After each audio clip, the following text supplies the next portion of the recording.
veramente il piacere e l'onore di avere Salvatore Usala, portavoce dell'associazione Viva la Vita Sardegna, accompagnato dalla sua signora, da sua moglie Giuseppina Vincentelli, che fino al 2004 lavorava al liceo classico Siotto di Cagliari come tecnico informatico, brillantissimo, si è ammalato di SLA a 57 anni, ma dal primo momento ha impegnato tutte le sue forze intellettuali, morali, psicologiche, affettive e umane per chiedere con forza interventi a questo paese, a questa società, perché di SLA ci si occupi sul serio, per curarla, per trovarne le cause e per rendere la vita delle persone come lui, che hanno avuto questa sventura di incappare in questa patologia, la più agevole possibile. Lei ha fatto anche lo sciopero della fame a dicembre sotto il Palazzo della Regione con altre associazioni e con altre persone.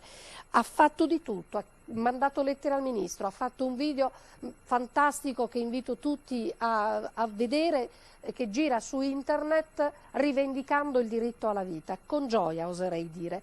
Che cosa chiede lei a questa regione, a noi tutti, a questo Stato, per la sua patologia? Mi chiede una vita degna, queste sono le sue parole. Noi non possiamo utilizzare il sintetizzatore, certo. Ce l'abbiamo qui per una questione di luci. Purtroppo uno studio televisivo ha bisogno di queste luci e il riflesso impedisce la lettura, il meccanismo che permette poi al dottor Usala di esprimersi correntemente. La sua voce è quella di sua moglie, Giuseppina Vincentelli. Quindi che cosa chiedete? Lo ribadisco. Lui chiede una vita degna, nel senso assistenza soprattutto ai malati SLA, perché i malati SLA hanno bisogno di assistenza 24 ore su 24. Io faccio l'esempio di mio marito, ma ce ne sono tantissimi come lui, che non riescono più a parlare, non riescono più a muoversi, non riescono più a mangiare e quindi hanno bisogno, soprattutto le famiglie, perché le famiglie sono imprigionate come i malati, come i loro parenti malati di SLA e quindi hanno bisogno di avere assistenza 24 ore su 24. È come se le mancasse il respiro a una famiglia di malati SLA. Voi siete assistiti con i piani personalizzati della Regione?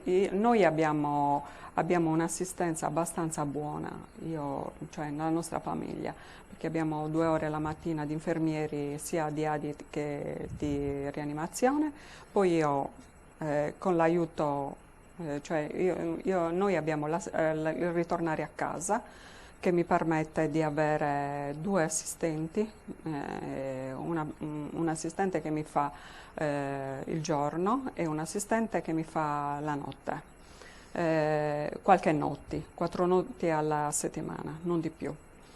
Però ci sono tanti malati SLA che non hanno niente.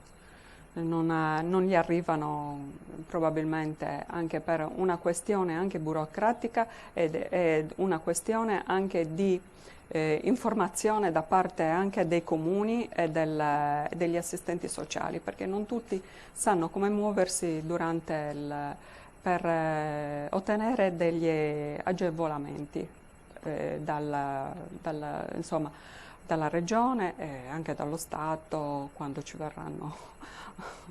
verrà dato anche quello che abbiamo chiesto a Roma.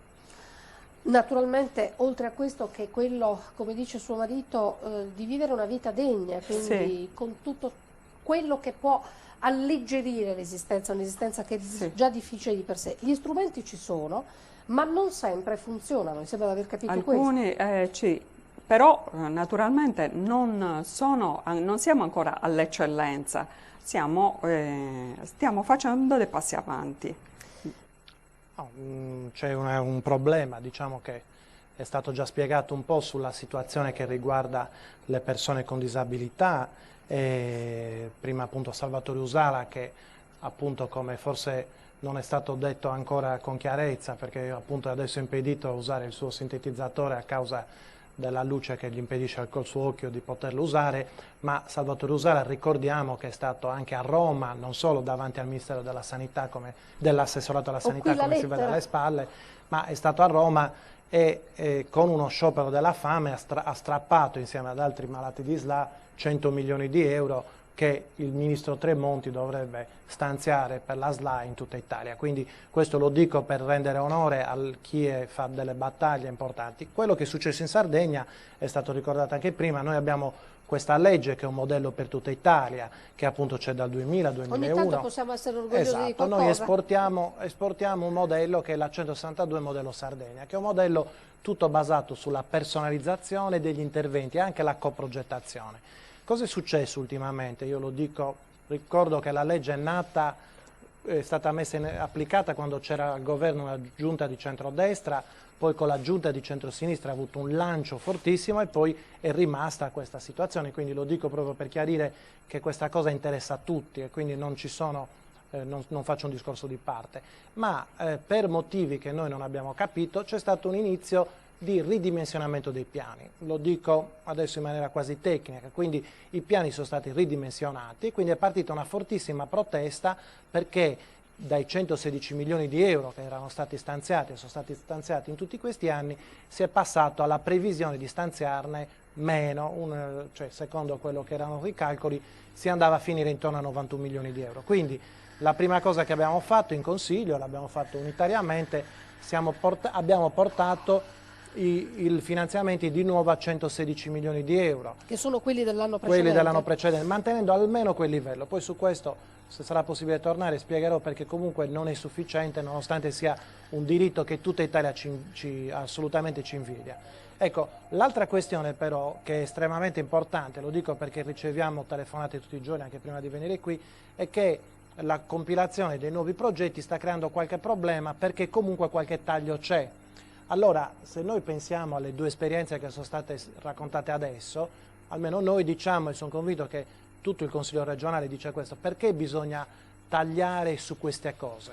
Noi diciamo che non è il punto su cui bisogna tagliare, ci sono tanti sprechi nella sanità, ma le persone con disabilità grave vanno sostenute ad oltranza senza limite, senza se e senza ma, perché, come è stato detto prima, ci sono mamme che sono agli arresti domiciliari senza aver commesso nessun reato e che la legge 162, i finanziamenti della 162 hanno permesso, io lo dico da genitore di una ragazza disabile grave, hanno permesso per la prima volta di uscire di casa, andare a mangiarsi una pizza, muoversi, quindi di avere un reciproco sollievo. Anche mia figlia si solleva quando esco di casa, quindi, però come dire, di avere questo senso di, ecco, allora su queste cose si basa la civiltà, quindi non dobbiamo stare attenti agli sprechi, agli imbroglioni, ma non dobbiamo tagliare, si taglia su altre cose ma ci torniamo dopo. Ho visto prima appunto passava l'SMS, appunto per questo io ricordo agli amministratori, quindi all'assessore alla sanità, ricordo che appunto le realtà sono queste, cioè non è possibile che una persona con un grave trauma cranico possa avere 9 ore di assistenza alla settimana, che pensa quante ore sono al giorno, quindi si fa in fretta il calcolo.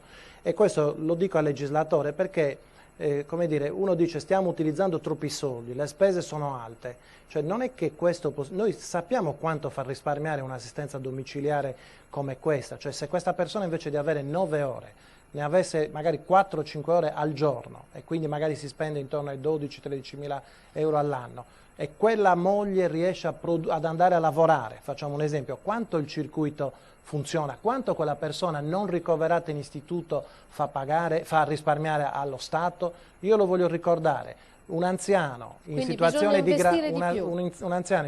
di gravità costa con i progetti della 162 al massimo 5.000 euro all'anno.